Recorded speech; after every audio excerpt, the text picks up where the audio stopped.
G7 की 51st summit organisation की 57th annual meeting recently Canada के अल्बर्टा स्टेट के अंदर कंक्लूड हुई है, जिसकी थीम रखी गई थी energy resilience, tech ethics and democratic stability. और ये समिट काफी ज्यादा सिग्निफिकेंट भी है, क्योंकि एक इंटेंस ग्लोबल अनसर्टेनिटी के दौरान ये समिट हुई है, जहां दुनिया भर में वॉर चल रहे हैं, ट्रेड पर प्रेशर ज्यादा है।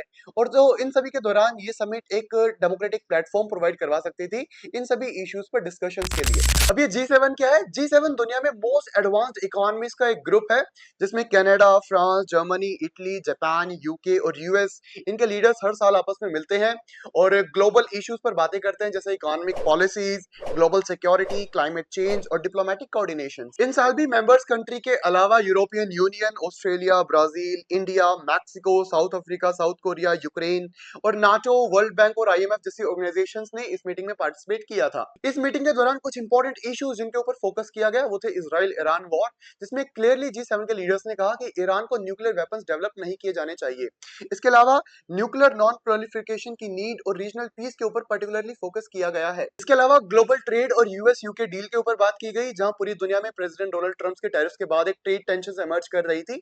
वहीं यूएस और यूके के बीच में अभी एक ट्रेड डील साइन हुई है, जहां ऑटो टैरिफ को यूके के ऊपर 25% से घटाकर 10% तक लेकर आया गया है। इन सभी के साथ एनर्जी सिक्योरिटी और क्लाइमेट एक्शन पर भी बात की गई, जहां कनाडा के लीडरशिप के द्वारा एनर्जी डाइवर्सिफिकेशन और रेजिलियंस पर पर्टिकुलरली बात उठाई गई थी। और इन्हीं के साथ क्लीन एनर्जी इंफ्रास्ट्रक्चर फंड को लॉन्च किया गया to support transition in developing nations. Artificial intelligence and technology governance में एक टेक एथिक काउंसिल को इंट्रोड्यूस किया गया to regulate AI and quantum computing.